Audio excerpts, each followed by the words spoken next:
Hello again, everyone. Welcome back to Eastern Shore Talk, your podcast for all things self care movies. If this is your first time tuning in, welcome. We're glad to have you. This is episode 76, and I'm Jay Watson. And I'm Cathy Castle. And Kathy and I this week are going to talk a little bit about a couple things called resilience and grit, and how and why they're important for taking care of ourselves and just kind of getting through life. And we'll get into that in just a minute.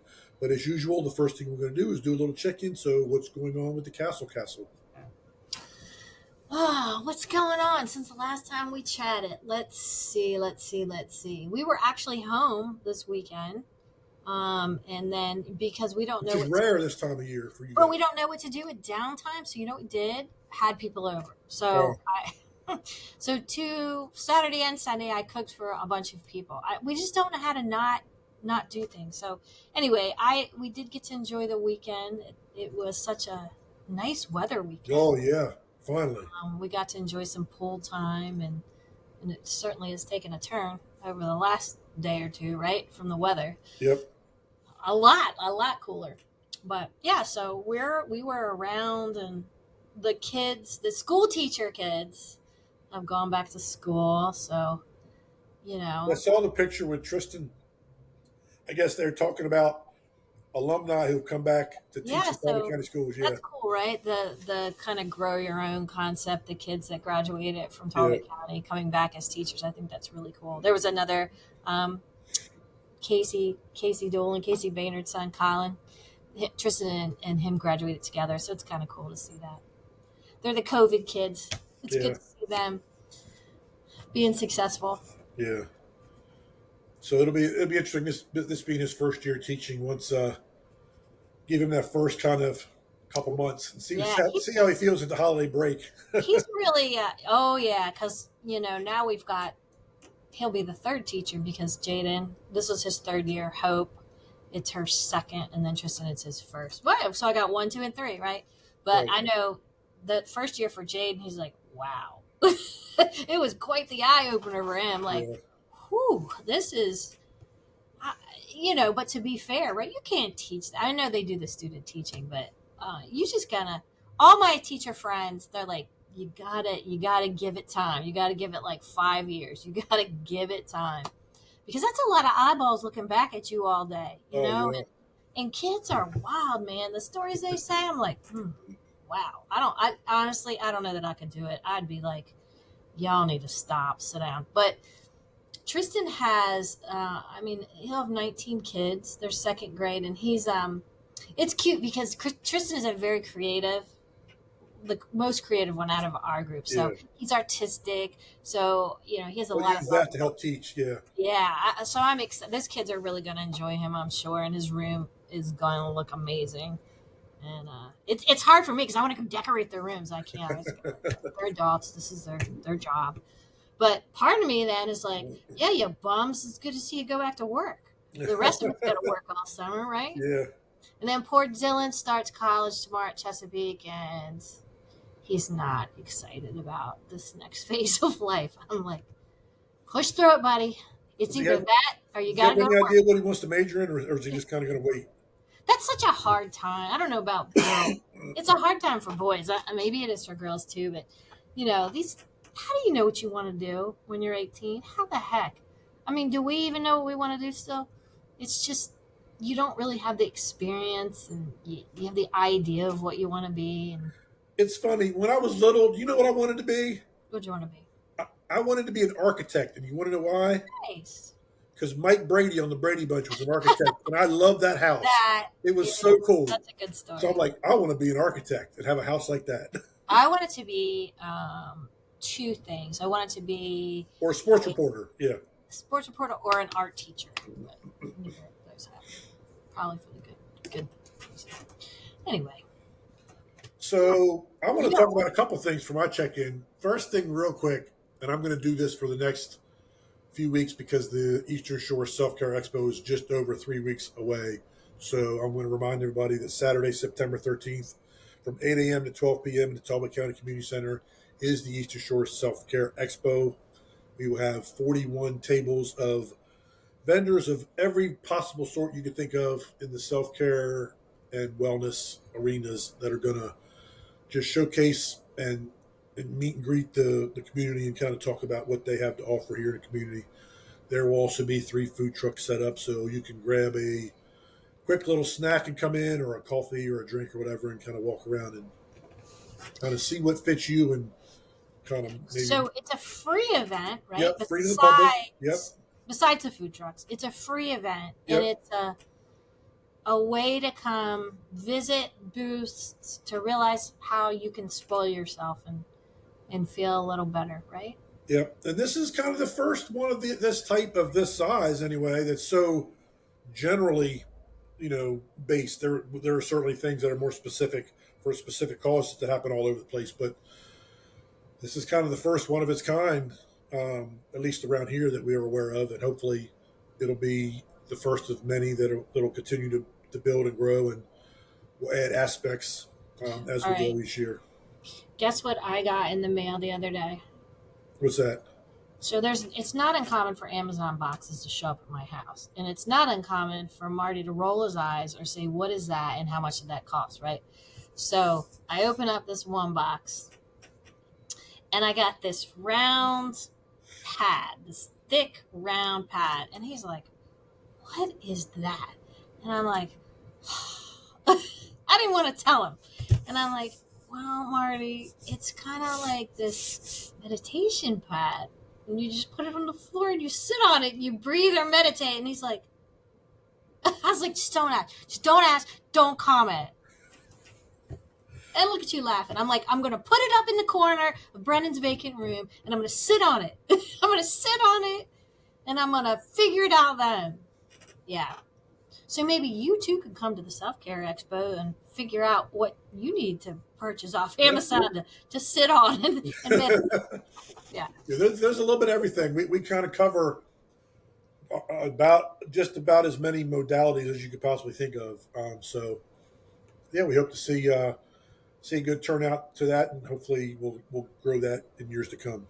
And the other thing, speaking of the weather, this and I think it was brought on by the weather, but it was also brought on by Hallmark's Christmas in July. I never I saw am so ready for Christmas music and Christmas decorations and the Hallmark Channel and Great one. American Family full time. I'm so ready. And I think the weather there for a while, it was so hot and humid and just nasty to be outside. I'm like, I am so done with this. I want a little frost on my windshield first thing in the morning, and Shh, not yet. Not yet. when No frost. You can don't get bring me on the wrong, fall. You once can bring winter on Hallmark. No once frost. once winter comes, there'll be a period when I'm like, okay, I'm tired of cold. I want a nice warm. So I'm very as We much as all will. as much as I like things the same a lot. I do like the change of seasons, Yeah, me too. I and think that's all of us that live here, right? We're lucky and we're spoiled. Like we want to change. We don't want to wear the same things. We want to change up clothes. We want to change up. but it's different from when we were kids. Kathy. There were actually each season. There doesn't seem to be as it's either one extreme or another. There doesn't seem to be a gradual transition. It's either boom, now it's cold, or That's boom, true. now it's 80. It's You just know not what as has not changed is those stupid crickets. Those crickets or the are locusts. always. It's not It's crickets. It's crickets.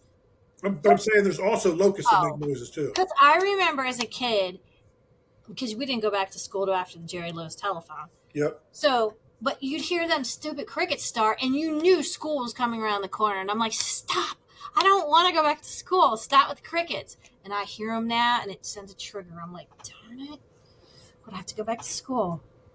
Not Yeah. really. So needless to say, I am so ready.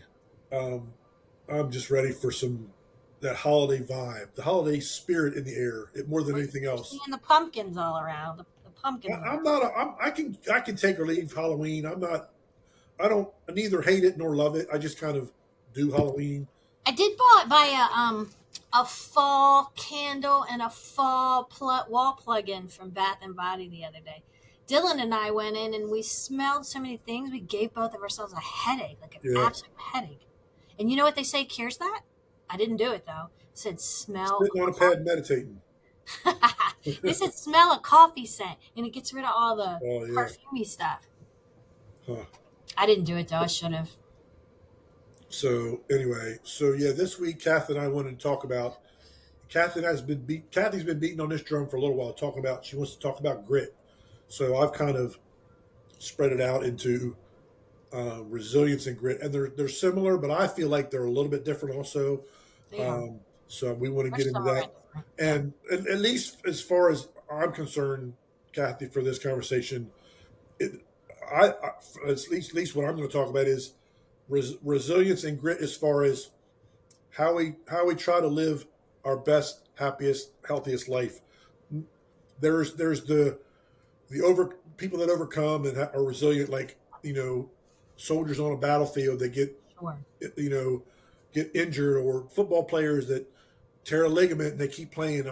Those are yes, those are resilience, and yes, but at least for me, for the sake We're of this talking about conversation, everyday grit and yeah, resilience. as far as just trying to live the best, Yeah. most happy life you can, that resilience and grit in the context of that category. Well, because I don't believe you're right. There are people that you feel so much respect for. My own son, he's a type 1 diabetic. He has so much grit and resilience, and I admire him, and I don't know that I could do what he does.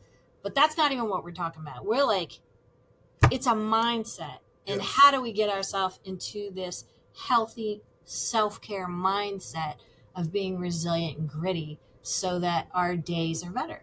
yeah. So I look at resilience and grit for me as being parts of two phases in my life separately. Because I look at, and I've talked about this before, how the younger 6, 7, 10, 12 teenage age Jay was resilient because he was going through it at the time, and he was struggling every day and getting through every day. And, so that version of me had resilience because I was in the middle of it.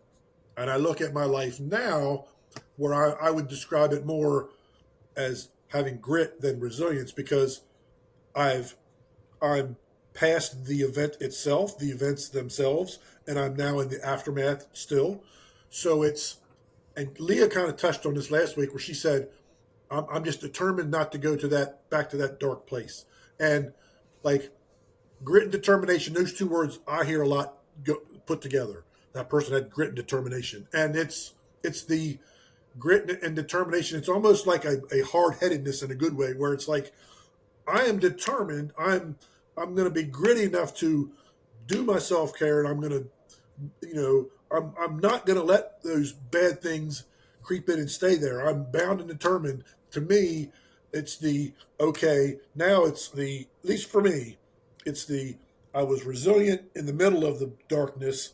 Now I have to be gritty to make sure that it stays in the proper place where I'm carrying, if that makes sense. So, all they are similar, and they can kind of be interchangeable and overlap. I look at it for me as they described two different phases in my life and how I navigated at those times.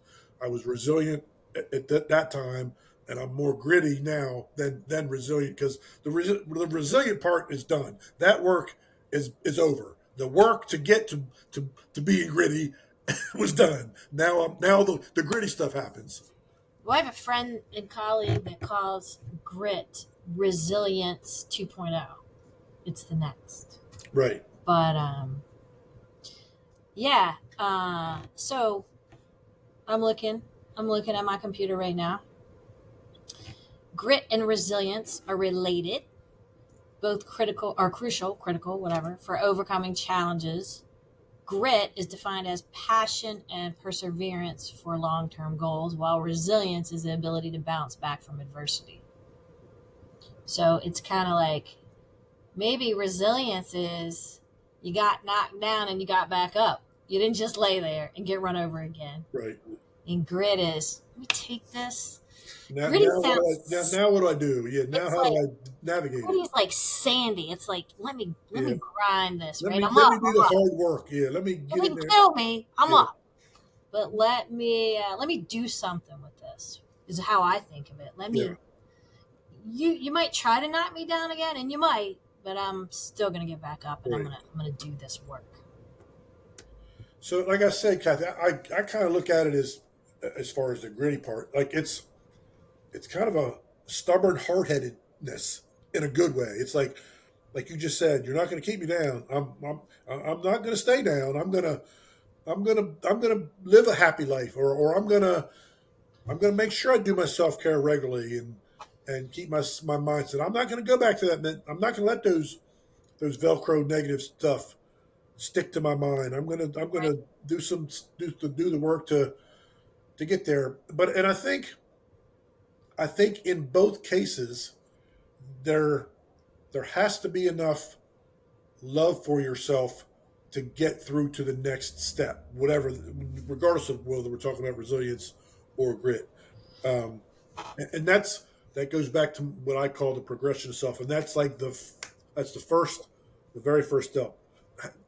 Knowing you're valuable enough and loving yourself enough to say, I'm determined, like Leah said, I'm determined not to go back to that negative place, um, because I matter more than that to myself. So it's like a hard headed, gritty, like it's like yeah, makes you want to like tense up and It's rocky, grit your rocky, teeth together. rocky. So that's part of what maybe they call it grit because you grit your teeth. Crazy.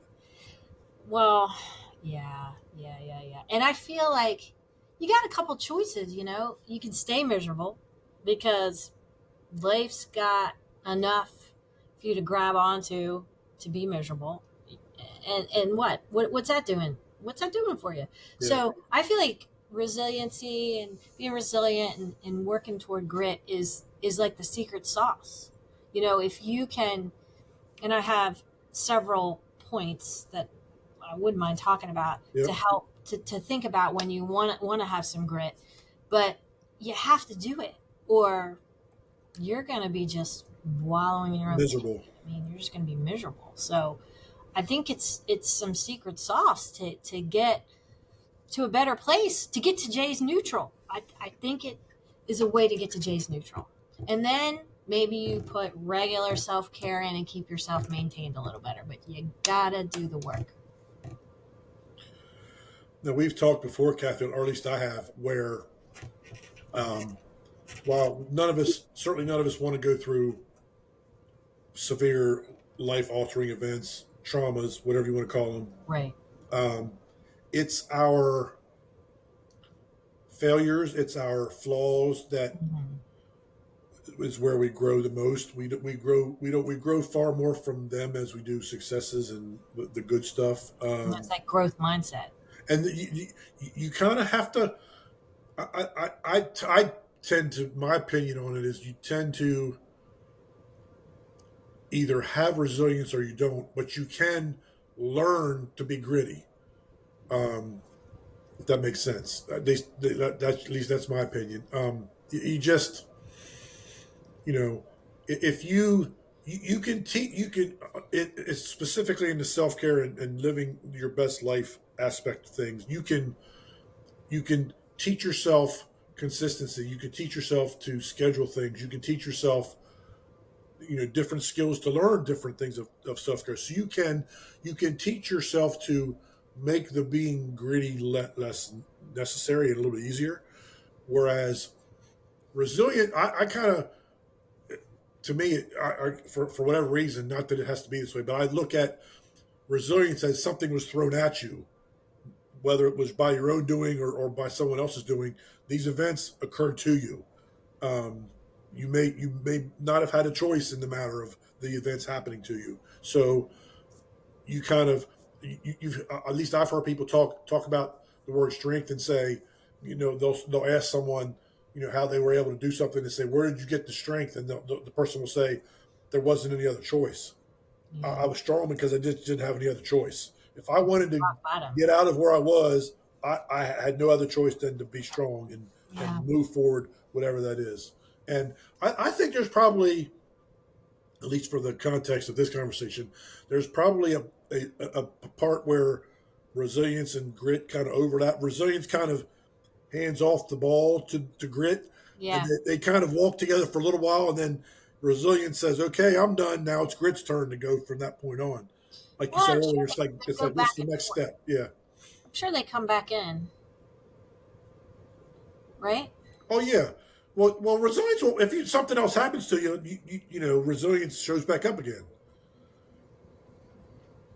But I kind of think you should always have grit, no matter what. You want to talk about 10 ways to develop it? Yep. We've probably already said some. All right. The American Psychological Association offers 10 ways to build resilience that just about anyone can do. Number one, I don't know what you're going to think about this one, Jay. If you're not a social person, become more social. Which, An which I example, have done. right? An example, and that doesn't mean you got to be the life of the party. Right. It just means maybe you're going to connect with somebody a little Right. more, or figure out that connection piece. Right. So, I actually agree with that one. Yeah. man, you really have come a long way. Number two, this is hard, okay? Number two, get control over how you respond to the adverse events you experience. That is not easy, but it makes sense, Yep. right? Like, what are you going to do? Are you going to be like, oh my God, you're going to be Chicken Little? The sky's falling every single time. Yeah. I'll give you an example of this. It just happened in my own family. So I'm going to talk about my mother. I hope she's not listening. So my brother had given her, or had let let us know some information or whatever, and then mom's like, that something had happened in their family, and my mother's like, oh my gosh, and then she went on the negative train of 10 things. This is going to happen, this didn't happen, I remember when this happened. I'm like, oh my gosh. I'm like, Mom, this is just things normally happen to people. Dishwashers break, deers unfortunately run in front of cars. I mean, whatever. We can all sit here and name all the bad things that can happen to you, Yeah. that Life. are not horrible, but Yeah. Just unfortunate events. Yeah. so how are you going to respond to that? How many times we use the flat tire example on our podcast? You're late for work, you get a flat tire. Is the sky falling? Is the end, or is it going to be like, well, I can't change it, so I can control how I'm going to respond to that? What's the saying? Life is 10% what happens to you and 90% how you handle it. Yeah. So That's you're going that's to so panic? true. Are you going to catastrophize it? Yeah. Or are you going to be like, well, the washing machine broke. I guess I'm going to have to either fix it or get a new washing machine. I like to say, Kathy, that life is mostly how you handle not getting your way. Because most of the time, we're not getting our way. Yeah. I mean, think about it. I mean, Well, I don't like the weather today, but yeah, I can. Am I going to be in a bad mood because I don't like the weather, or am I going to? Well, or like the days you're at the beach. If you're at the beach on your vacation, nobody says it's going to be sunny for 7 days. yep. So then, what are you? How are you going to deal with that? Are you going to be in a bad mood? Are you going to choose how you're going to respond? That's a hard one, but it is so. I Yeah. think that's so critical. I've got one big giant one. I'm wondering if it's going to be on this list or not. So All right, the third one is talking about the only constant in life is change. Never really thought about that. The only constant in life is changed. So get used to it. Sometimes a goal we have needs to be abandoned because it's no longer attainable. So the inability to accept things that we cannot change, it's just changes here. You can't avoid it. And I'm not somebody that really likes change, honestly. I like comfortability myself, but anyway, that was 3. Apply. We're talking about goals here. I like this. Walt Disney famously said, wait a minute. Wait a minute. I thought we were 10 ways to improve. Yeah, resiliency. So we're talking about. Did you freeze? You didn't freeze. No, no, I'm confused because you were listing things and then now it seems like you're going to a different topic. These are all part of different points, but some of Okay. these have some quotes in it. Like this next one talks about goals and things, but this one talks about Disney saying keep moving forward, opening new doors, doing new things because we're curious and curiosity keeps leading us down new paths. So I guess be open minded. A way to be resilient is to be. I would take that as being open minded and maybe small goals. Um, Number five may be hard. Commit to making decisions when you find yourself in a tough situation. You can't just stay wishy washy all the time. I think my dad used to say, make a I don't decision know right away. where that is a tool to become more resilient. Maybe you're forcing yourself to make a decision, not to live in the languishing piece. And if you Okay. make a It's decision, specific then to taking action towards, yeah, take okay. action.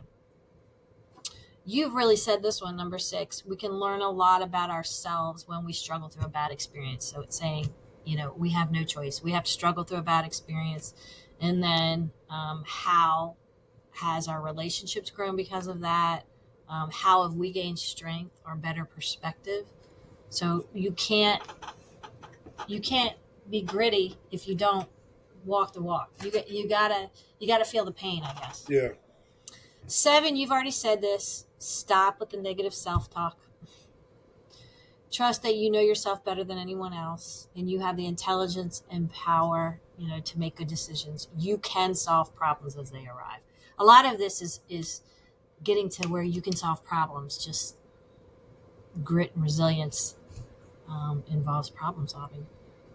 Number eight, I feel like this is a lot already talked about, but bad things will happen. Try to think about things from a lifelong perspective. You're just going to have adversity. Number nine, we've already said this before. Practice optimism.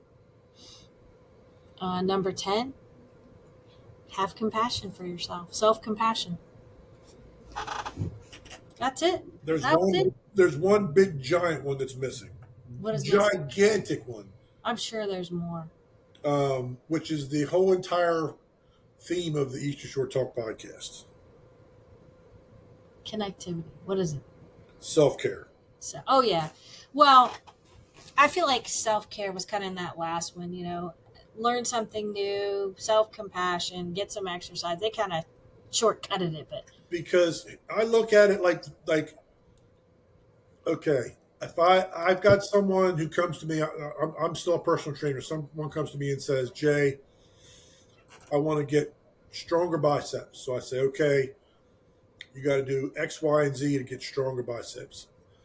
Self care is that tool in the toolbox, and what does that do? right. It strengthens self esteem. It makes us have a greater sense of value. It improves the positive self talk. We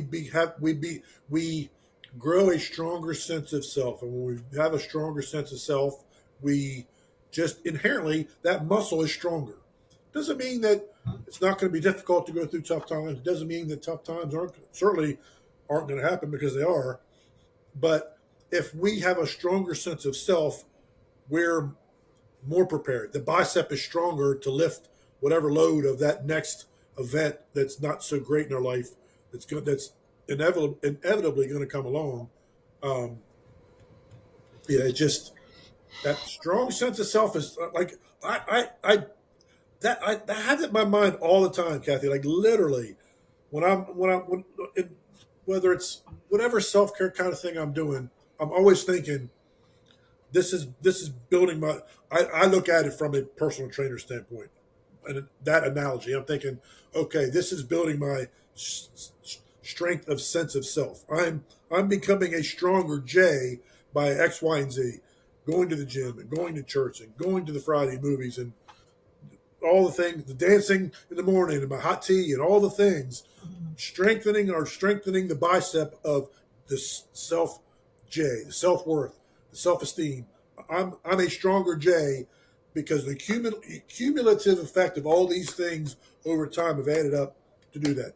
Again, doesn't mean that I'm not going to have difficult times that I have a hard time navigating, but they will certainly be less hard having done the work previously with so much self care. That's just, you can't help but be a stronger version of yourself by having done that. Does that make sense? And there's a yeah, yes.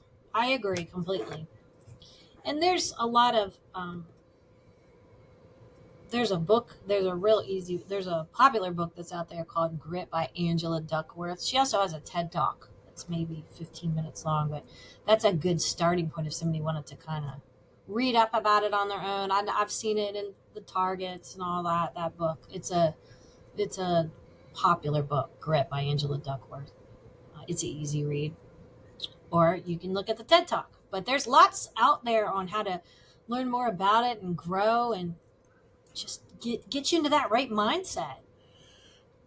As I'm sitting here thinking, Kathy, I think it's important too, and we've talked about the importance of self reflection, but specifically with resilience and grit, it's important to That's a good ref- point.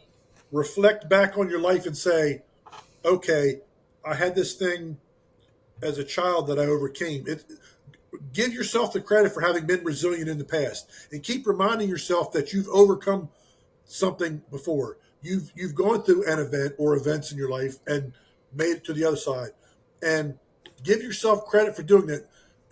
Do the positive talk and say, now Yeah, the circumstances might be different. You might go through a different set of circumstances, but give yourself credit. Go back and self reflect and say, man, I had this thing 10 years ago when I went through X, Y, and Z. It sucked at the time, but I got through it. So, I need to, A, give myself the credit for having done that, and B, realize that when the next event comes, that, as difficult as it may be, hopefully that experience will have taught me that I can get through whatever life sends my way. well, and what's your purpose? What's your why? What is your purpose and what is your why? I mean, some of this is goal planning too. What do you want? What do you want? Yeah. I mean, you really have to do, like you said, you have to do some self reflection, some deep work. If my life is this, I'm unhappy, or I'm whatever. What am I missing? What do I need? What is it going to take to get to that from A to B or close to it? And I think it's important, Catherine. We've talked about, at least I've beat this drum a lot, where I say a lot, we can get through this life better together than we can alone. Correct. You know, Well, call think on help. about Call on help. If you're going through something, whatever it is in life, that's part of, you know, being resilient doesn't mean you did it alone. It means you got through it, whatever means. And sometimes, a lot of times, those means are finding the help that you need to get through that event, whatever it is. And what. How about you? You were a military guy for a minute, right? It's like I would think that there's a lot of grit exercises with that, right? To work as a team and to get through some really tough obstacles to yeah, get you develop a lot of yep, resiliency and grit, I would yep, think. for sure, for sure. Like the whole how a ship is run is all it's all interconnected. Like if you take one department out, the ship, it may not it's not going to literally sink, but it's not going to run the same without that department, whatever that department is. It just they're all necessary. So but Or and then even baseball. You were talking about baseball before we came on. You've got to have some resiliency and grit in a sport, yeah, right? If yeah, you get up there and strike out, yeah. you're what? Are you done? Are you horrible? You suck? You're going to quit the team? Or you're going to be like, you're going to get back up there. You're going to hit it again. And that kid may have a really big fastball and you're scared, but the faster that ball hits, the harder it can go. But it's also important, Kathy, to be a good teammate in the dugout for when Jay strikes out and Jay's walking back to the dugout dejected, to have 15 guys, pat me on the back and say, "It's all right, you'll get them next time," or Next "Don't time. worry about it."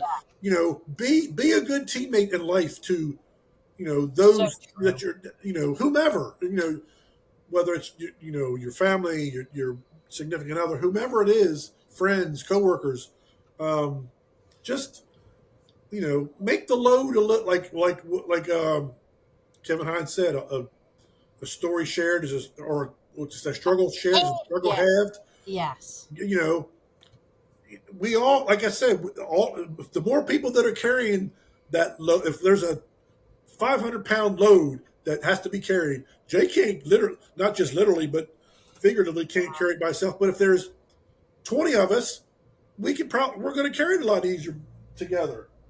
It's support, right? It's absolutely. Yeah. Yeah. Yeah, but I can't stress the self care side of things enough. I know, you know, at least for me, and I've said this before, finding my faith has been the biggest impact. But having figured out the things in my life that serve me in a positive way, and through doing that, I'm able to then remove the things that don't, and they don't have to be necessarily bad or evil things for me. But if it's not serving me positive, I need to make room for the stuff that does. Right. Um, and I talk about this. I talked about this in a post. I think it was last week, where one of the big learning discoveries for me in the general sense of self care is it's showed me that remove the stuff that doesn't serve you in a positive way, and remove and replace them with the things that do. And I don't care who you are. The more things or people are a positive impact on your life that you have, the better off you're going to be. It's just we our tank has a limit. We have a 50-gallon self tank of whatever, and if it's filled with 40 gallons of bad and 10 gallons of good, that's not going to work. But there's only so much room in there in general. So to get a positive in, you need to take a negative out, or something that's not positive out, and replace it with a positive. And some things may not be visible. Like I'm Right. thinking some things you can unload, like guilt and worry, for example. I Yeah. mean, I know they're not easy if you're one of those people, but they can serve you horribly. If you're always worried about something, you're always guilty, feeling guilty that you haven't done something or you haven't done enough for somebody else. Well, feel feel guilty that you're doing not enough for you too, right? You gotta unload something and take the pressure off let the pressure out of the pressure cooker. Yeah. So And we talked a minute ago, Kathy, about reflecting back and giving yourself credit for having been resilient in the past. So I'm going to ask you: is there something that you're willing to talk about that you can look back on your life and say, "I'm proud of oh, myself for yeah. being resilient in that time or in that moment"? Yeah. And you might remember this. I can't remember if we talked about this on the podcast or not. But this is the first thing that pops up to my mind anyway. In the ninth and 10th grade, I had scoliosis. Did I talk about this before on the Not on podcast? the podcast. And I wore this at the time. The treatment for the curvature of the spine was to go into this hideous brace. I guess the idea is until your skeletal growth has stopped to kind of stop the spine from curving more. So it was literally, pads on my chin, a bar down the middle of your front, two bars down the back, and this really hard, uncomfortable plastic that was on your hips. And you had to stand it, you were only allowed out of it 1 hour a day. 23 hours a day you had to wear that thing. And it was, oh, I'm going to tell you what. And coming into ninth grade into high school, well, that isn't what you want. Now your clothes fit weird. You're not going to be prom queen, and who's going to ask you out? I mean, that's sort of what was on my mind for Right. ninth and 10th grade. I'm not going to be able to play a sport. It immediately knocked me out of a sport because I couldn't do it. I couldn't play. So I had some choices to make at that point, and luckily I had a really supportive family and supportive friends, and I don't recall people making fun of me necessarily, unless I was kind of making fun of myself and people were joining in on that. Right. I got good at learning how to make fun of myself, Yeah. probably from that. And I, I was either gonna be somebody that isolated, or I was gonna be somebody that said, well, this is the hand that's dealt, and I'm gonna have to deal with it. So I am proud of myself and how I responded to that. And I'm not going to say I was always in a good frame of mind, but I had to learn some things pretty quick. So that's the thing that comes to my mind. I guess that So hideous. that was ninth and 10th grade. Yeah.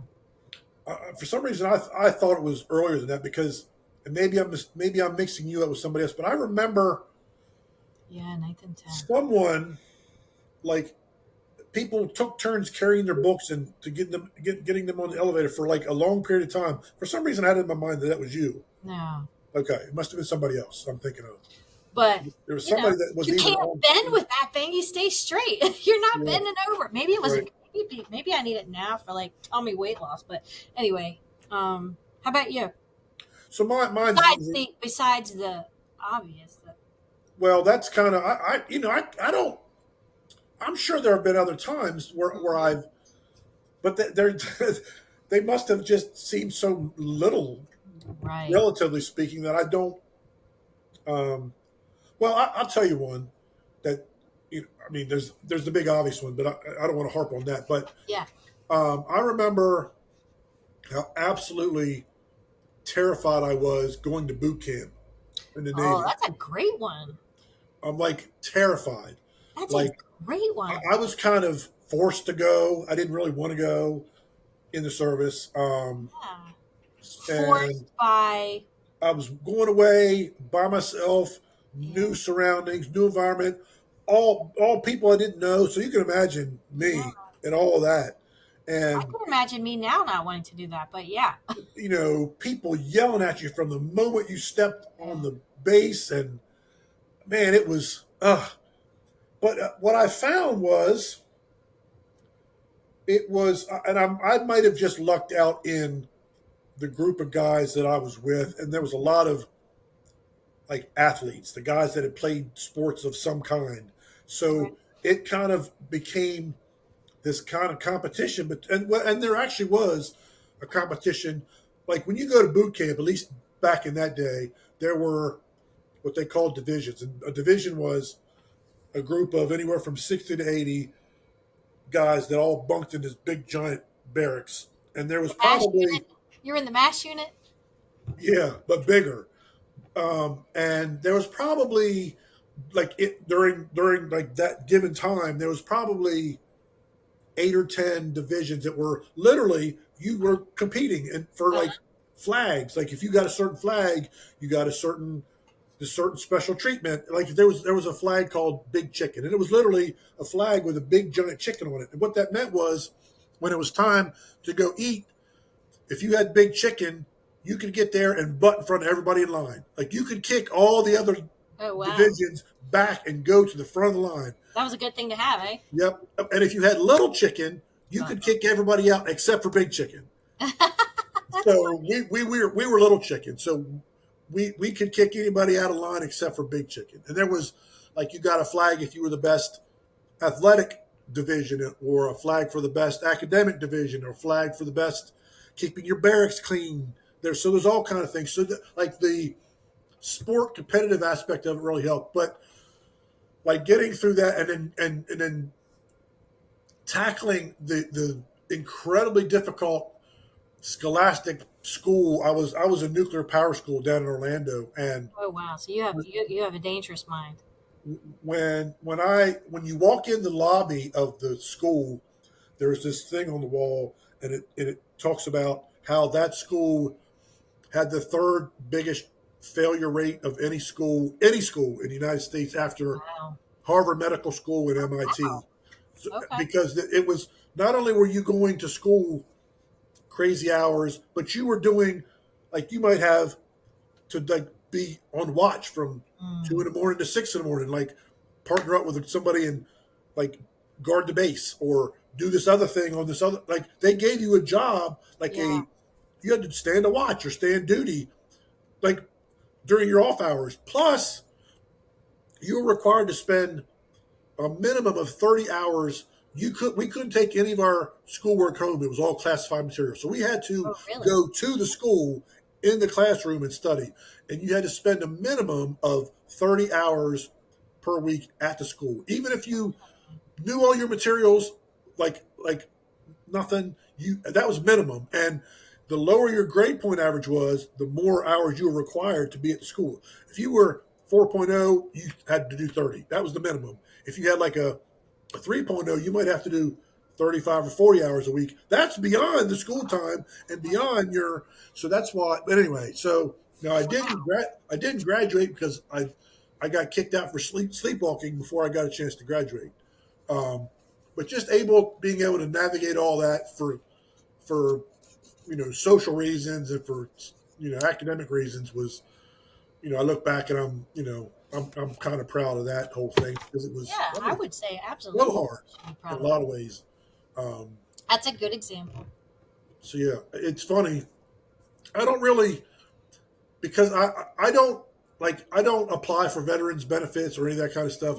I Mm, Because of the short amount of time I was in, they would only be limited anyway. But I don't apply because I didn't.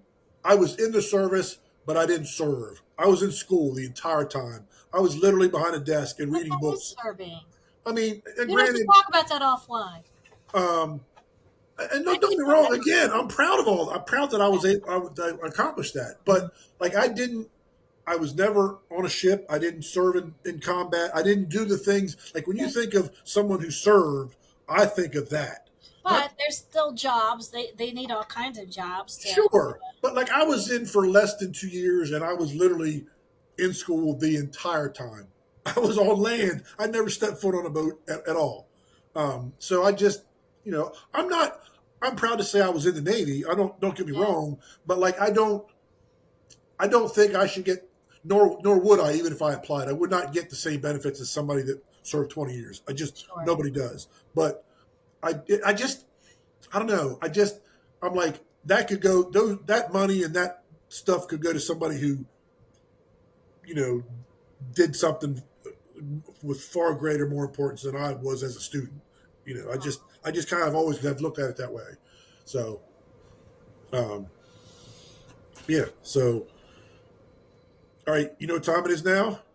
It is trivia time. Trivia time. So, what's your trivia question this week? Alrighty. I'm switching to music. I'm alternating. I'm going back and forth myself. I'm going to keep you surprised. I don't know what my pattern will be. It's like the roulette wheel. I don't know if it's red or black, and you're not going to know either. This is roulette, trivia roulette. Okay. All right, ready? Yep. Don't you laugh at me. You're getting ready to laugh at me. No. Yes, you will. All right. You're right. All right. So this trivia is about. I can't say it without laughing myself. Okay, I'm gonna put the book up in my face so I'm not laughing. I'm reading it. All right, because I'm not You looking. did this last week. You laughed I last know I time. can't stop laughing. All right, what this song is, or this trivia is about the 1981 song "Jesse's Girl" by Rick Springfield. Oh Lord. All right, what was the name of the guy? What was the real Jesse? Was not the real name of the person this song was about. It was somebody else's girl. It really wasn't Jesse's girl. Rick changed it because he thought the original name of the real person would be very boring in a song. So he changed the name. I think I've heard him talk about this on his working class DJ show, Right. but I don't remember. Probably. I'm just going to make a guess and say Joe. No, Okay. that is not the answer. So the answer is Gary. Okay. So Rick was in a Gary's girl. Yeah, Gary's that doesn't work. Yeah. he was in a stained glass class, and he had his eye on some girl, and she had a guy, and his name was Gary. So he wished he had Gary's girl, but he thought that was not going to work out. So he named it No. Jesse. But then he ended up spelling Jesse not correctly for a male name. He spelled it the female name and didn't even realize what he did. But anyway, Yeah. that's a little trivia there on Huh. Rick. What Yeah, what a I've heard him talk fabulous about name, that, but I forgot what the name was. Gary. Yeah. So Gary. I wish Gary's that I had girl. Gary's girl. No, see, it doesn't even sound Right. right. And Jesse's girl. It's Yeah. too many I mean, G's in things there. it so it can be such a pop Yeah. culture icon song. Anyway, there you go. So my question is, and I'm going back to movies. I'm alternating. Movies. What is the biggest grossing movie at the box office in history?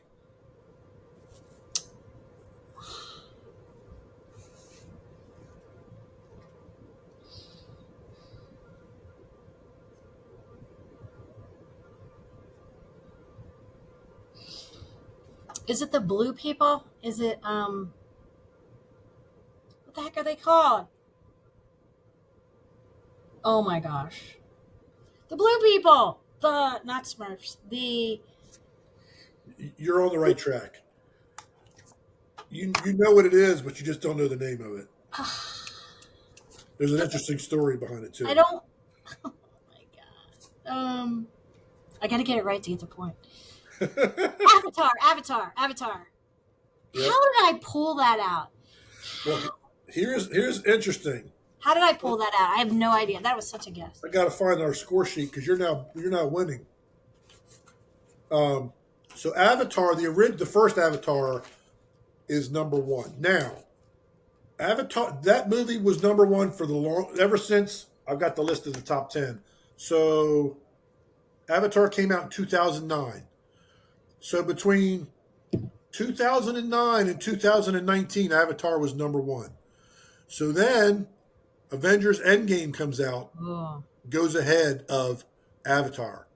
So James Cameron, who was the director and producer of Avatar, says, "No, no, no, not on my watch." So he re-releases it in China. It makes another $200 million and passes Avengers Endgame again to retake the number one spot. that's slick.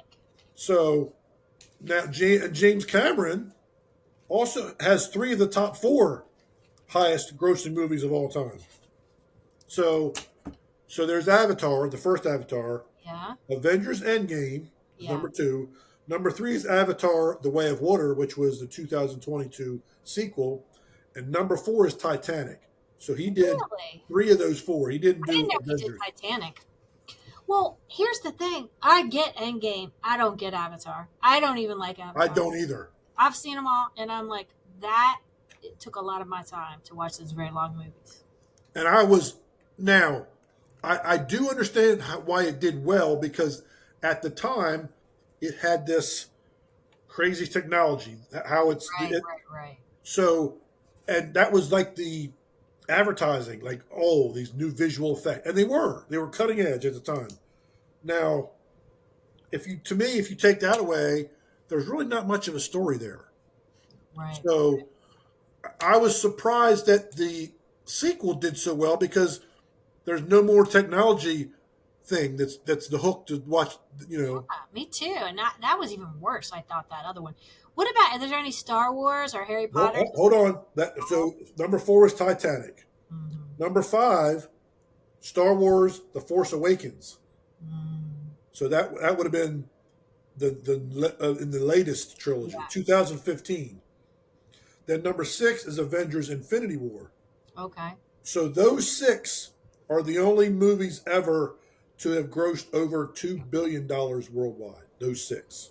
Wow. Wow. Number seven, Spider-Man: No Way Home, Okay. just barely under. Number eight, Jurassic World, Mm, 2015. Number nine, the newest version, the second version of The Lion King, 2019. really? Yep. And number 10, The Avengers from 2012. So clearly we like superheroes. How Yep. the heck Titanic got in the mix of that group? So you've Well, got the blue people and the superheroes. Titanic is all the rest of them are Yeah. 2009 and newer. Titanic's 1997. So that's amazing, So right? that movie to me is more impressive at number four than I any of the other agree. ones I agree. because it did that in 1997. So Yeah. Did you see yeah, it in the theater at that time? uh, I don't think I watched it in theater because I'm thinking I know the story of the Titanic. I know what it is. I watched it in the theater and I cried in the theater. It was a crier. I wasn't a girl, so I didn't care about seeing Leonardo DiCaprio. Yeah, No, but I what's mean her I liked name? it once I saw it, on TV. I did like it. Um, That was one of those movies, Jay, that the movie theater was packed, jam packed. You know, when you had the tiny seats and you felt everything with the audience. That was an audience reaction movie where the audience was feeling each other in that movie. That was a very, and then I was bawling at the end. I was like, I didn't want the people next to me to see me crying because what am I well, doing? part of that was the song that whole Celine And Dion then song you too. walked out and you're like, I just can't talk to people. Don't talk to me. I got to get through this. Jack. But I found And it so funny that Avengers Endgame passed Avatar, and then James Cameron said, "I don't like this. hold my beer. I'm not satisfied with already having three of the top four. I Yeah, want to have the number one." So he re-released it overseas in China so he that's could make more funny. because Endgame had only beat him by like 6 million, which is nothing. But he didn't like it, so he he re-released it That's in so China. crazy, right? So crazy. And well, now the third installment of Avatar is about to come out shortly. Great. That'll be So, another 3 hours I won't get back in my life. That I'll probably watch. so speaking of watching stuff, you said you finished watching something. Yes, I'm writing down next week's. Next week's question. I'm gonna research. Yes. Don't Anyway, don't ask me what Madonna's sister's cousin's dog food name was or something like that. um, so yeah, we finished watching. Why can't I think of the name of it right now? We watched the net because you've still got me on these dang true crime things. So we finished the Netflix series about the Boston Marathon bombing. So wow, I'll tell you what. That's a heavy that isn't that isn't a light series to watch. Did you say you did or didn't watch it? I've watched. I have watched There's a a lot. documentary about it. I don't because if you notice things like that, there'll be a documentary of the on all the each of the channels. They'll have their own I documentary. stay in the Netflix category and get my Yeah, money's worth right now to Netflix. But what's in and I didn't watch the movie. I heard the movie is it Patriot Day? Is yeah, really with good. Mark Wahlberg. Yeah, I haven't watched that movie, but it's good. what was interesting, and I should go watch that movie now. But what is interesting about these um, documentaries is just all the actual real footage of Yeah, things. And you're just like, wow. And I just didn't remember all the terror that these these guys caused, these brothers caused, and just the uproar in these several communities, these towns or communities. They did the bombing, which was incredibly huge, which were two bombs right at the finish line of the Boston Marathon, and that ended the race for lots of people. And yep. I mean, gosh, speaking of grit, right? People put so much into these races, and I just couldn't imagine being there waiting for your loved ones and this happening. But I anyway, think Kathy, if I'm not mistaken, uh, never mind. I thought something. I thought that something had. but so the bombs happened, and then they shot a cop in another town. Um, and then they got into a shootout in another area. They carjacked somebody. I mean, they really did a lot of Yeah, stuff, and really had that Boston area on. I mean, they stopped everything in the city. yeah. Just it's just sad, sad. But anyway, it's just it's interesting to see. I like to get into. I like to understand human behavior, and as long Yeah, as I've been in human I'm the same way. I don't understand human behavior. I try, but it's like, man, how could that have gone different? Or how could these kids have not these two brothers not gotten on this track? But Yeah, tough stuff, tough stuff. I did that, Kathy. I had the same mindset when I was watching the newest Oklahoma City bombing. That was what they said was it was 30 years. It was 30-year anniversary. Yeah, I they was like like, invented it, right? It's like, oh my gosh, that the um, terror on our own land, sort of. People that were from here. I don't know. Just tough stuff out there, and then yeah, watching all the watching the actual helpers and the clear PTSD that they have and they still have when they're telling the story, you just feel for them, you know? Feel for them. Speaking of grit. But anyway, how about you? So I forgot last week to talk about what I watched at the movies 2 weeks ago, Mm. and that's the movie called Weapons, and it's based on a true story. And Kathy, I gotta say, this was one of the worst structured movies I've ever seen in my entire lifetime as a human being on this earth. I, I was there for 35 minutes. In other words, I watched the first 35 minutes of the movie. Now, And you the walked first out. the first 5 minutes of the movie is this little girl narrating what had happened. She kind of gives you the foundation of here are these events that happened, and she takes her about 5 minutes to do that. The next 30 minutes, I kid you not, they don't tell you a thing. They don't they don't tell you anything about a character. So for the next 30 minutes, I don't know any more about the movie than I did the moment after that 5 minutes of the narrator tell. Like literally, I don't know. I don't know anything about any character. There are people on the screen, but I don't know anything about them, and I don't know any more about the story after 35 minutes than I did before. Something and the biggest star in this movie is Josh Brolin. He was the voice of Thanos in the. Oh, yeah, yeah, yeah. So I'm thinking, okay, I know Josh Brolin. Now I did recognize another guy, Benedict Wong, who played Doctor Strange's sidekick. Oh, yeah. So I Yeah, knew who he was, but Josh Brolin is the biggest star in this movie. yeah. I was there for 35 minutes and never did see Josh Brolin. Oh, my gosh. I don't know any more about the story now. So what happens when you walk out? Are the people like that at the theater like, oh, Well, if they see me, they say, "What didn't like it, Mister J?" I'm like, "Nope," and I'll say, and I even told her, I'm like, "It's one of the worst movies I've ever seen in my life." I was there for 35 minutes. I was there for over 25% of the movie, and don't know anything about what was going on at all, and so did they don't base know their anything about a character. they base So their recommendations on you? uh, You should have like a little no. now, when I did my letterbox, because I go on letterbox to give my reviews all the time, I didn't give any stars, like 0 stars. And I said just what I just said now. That was the worst. That's terrible. Now, apparently, it's based on, and it's creepy. It's like I got a creepy story. It was based on a true story, but oh my gosh, I'm like, and I looked at my watch, and I was literally in the like watching a movie for 35 minutes and don't know anything about it after 35 minutes. That's 25% of the movie, and I don't know anything more than after the girl gave the 5 minute narration at the beginning. Literally, don't know anything about anything. Nothing, zero, and I haven't seen Josh Brolin yet. So don't go see Weapons Yeah, I don't unless you got more patience than I could ever have in my lifetime. it's not on my bingo card. Now, I last really Friday, gotta see I that. watched Freakier Friday, which is Oh, you saw that? I'm yep. interested.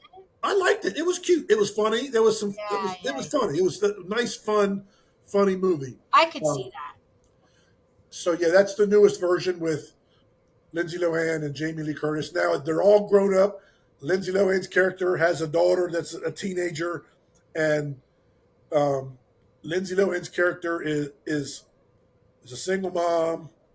And she meets this guy who has a daughter who's also Lindsay Lohan's character's daughter's age. So the four of them mix up bodies. So it's not Oh, just two of them; it's four of them. oh wow. So you've got not you've got the mother and the daughter switched, and the grandmother Jamie Lee Curtis and the stepsisters step stepdaughter to be have switched places. So there's all that. Jamie Lee Curtis's character, I didn't remember this, is a psychiatrist. She's doing a podcast, so there's all that. Um, it was a nice, funny movie. It was, I would say if you just want a nice, good, friendly, having fun with a family movie, go see that. I did like that. And streaming wise, I've watched a bunch of different stuff. Of course, The Summer I Turned Pretty is still going on. You but like I watched the documentary on Netflix, Kathy, called Fit for TV, and it's the story of that show, The Biggest Loser, ah and it talks about how it came to be, how popular it was, and then kind of the downfall when the doctor that was working on the show was like, "Wait a minute, the things you're doing aren't healthy for these people." One woman almost dies on the show, and you know they talk about how almost everybody, and I've talked about, I think I've talked about this on the podcast, or maybe it was a conversation with somebody else. Almost everybody that has gone on there and lost a bunch of weight has gained all that weight back and more. oh really? Because, and I'm watching the show and I'm thinking, as a personal, having been a personal trainer, I'm thinking, wait a minute, you guys are not addressing what got them overweight. And granted, they're not qualified to some degree because it's mindset stuff, it's psychological stuff that Mhm. turns them to emotionally eat and those kind of things that has them to be so obese. That none of that is ever addressed, and they talk about that. They say, "Look, we weren't equipped or qualified to do that." Do they Now, still do the show? what's that? Do they still do the show? No, it got canceled years ago. Okay. Now, as a personal trainer, no personal trainer is qualified to treat whatever Yeah, the stuff. underlying. Yeah. However, I think they should, to be able to do the best job they can do for their client. They and when possible, and I say that because not every person is aware of undiagnosed things, or they're not Sure. aware of the depth of their issues. I Yeah. get that, but when possible, the a personal trainer should at least have discussions about that, and there should be an understanding where the personal trainer knows, okay, there's a history of X, Y, and Z with this person. Not that they're going to treat that, but Yeah. now they know how to approach that, how they train that person. They're not treating the mental health potential mental health issues for this person at all. What they're doing is now they know better how to approach, how to train them, how to speak with them, how to connect with them. That's important. That's very important, and it builds trust. They're not even addressing. They're aware of it, but they're not qualified, nor should they address that side of the mental health side of things for that client. But they should be Oh, aware. so it's interesting. Interesting Yes, series. it's Worth a watch. and these people, and I got they actually the producers, they interviewed them as part of the show, part of Mm. the documentary, and I get so mad with people that don't take accountability. Finally, one of them finally at the very end was like, he's like, yeah, I can look back now and say we did a lot of things wrong, and I can say that our ratings were so good that we were blind to these other things and da da da. The other producer, he's never accountable. He just was like, oh, these people. He says because the one woman who I said died or almost died, Oh, wow. actually she was like, I guess technically dead, and they revived her in the helicopter. Um, he goes, we could have never anticipated something like that happening. I'm like, here you've got people that are severely overweight, and you've got them going from 0 to 100 to lose as much weight as quickly as possible, and you don't think that could potentially have health risks. How can you not be? How can I would be shocked if something like that hadn't have happened. So I literally in my as I'm watching, I yelled at the screen, Kathy. I'm like, there's no way you can't anticipate that that's a Yeah. possibility. No way. I got so mad, but it's interesting to watch, and it's interesting, to you see how the one guy who they pretty much talked to him throughout. Good gosh, he was 330 pounds when he went on the biggest loser the first time. He's now over 400 pounds now. Oh, wow. He lost 100 and some on the show, Oh my and gosh. is now, and that's very common. That's so You sad know, for them. and I used to tell people, Kathy, all the time, and this is on a much smaller, much less Yeah. uh, extreme scale. But I would have people come to me and say, Jay, I'm going to an event, a wedding, or high school reunion. I need to lose 10 pounds so I can fit in a dress. That was the thing. That was the, and I'm That's like, what look, we do. That's what us women do. I'm like, That's what we and they say. say, and I'm saying, well, when's your event? 4 weeks from now. I'm like, okay. I'm like, okay, here's the thing. I can have you lose 10 pounds in 4 weeks, but I'm telling you, after we're done, you're going to gain that back and then some. They're like, no. I'm like, yes. And because they used to tell them, here's the thing. I've got to be so extreme for you to do that in such a short period of time. You're going to resent the hell out of that. You may get into that dress, and at that event that day, you may be like, whew, I feel good. But once that event's over, you're going to think back and say, I'm never going through that crap again.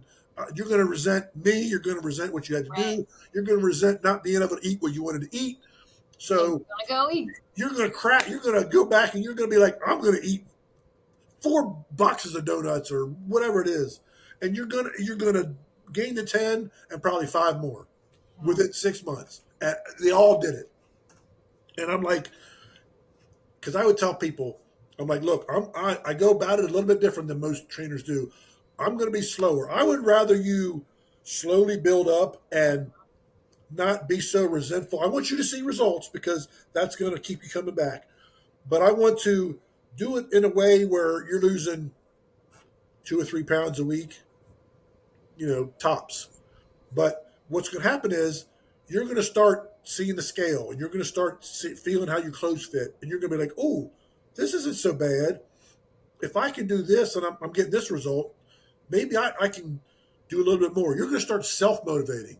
So maybe Now, we should have a podcast on that, Jay, where you're telling us girls how to lose 10 pounds to get into that dress. well, Because it's, there's not a way. yeah, but There's all of us want to do that. So you might want to do the but cheap you don't way. know. You don't want to do that though. You don't want to lose 10 pounds to get in the dress. You want to lose a pound a week for the rest of your life and maintain that lifestyle for the rest of your life, not for a month and then throw that Right. lifestyle in the garbage, not do it until the next time there's an event. Mm. That's not the way.